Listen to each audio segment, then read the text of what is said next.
فکر کن الان ما از هم جدا شدیم. خب چقدر وقت طول میکشه بری با یه دختر دیگه دوست بشی؟ با یکی دیگه؟ بله. 7 روز. 7 روز؟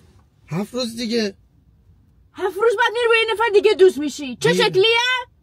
یعنی چی چه شکلیه؟ دختره چه شکلیه؟ دختره موش فرفریه. فرفری؟ فرفری دوست داری؟ فرفری دوست دارم دیگه. قدش چه شکلیه؟ اینقدر تا اینجا خودمه. مهداد 7 روز بعد میری با یه دختر فرفری قدش تا اینجا؟ سالهای سمیه تو هیچ موقع تمومی نداره نه؟ اسمش چیه؟ لیلا. لیلا؟ لاله. لاله؟ لاله کره نمیدونم چیه.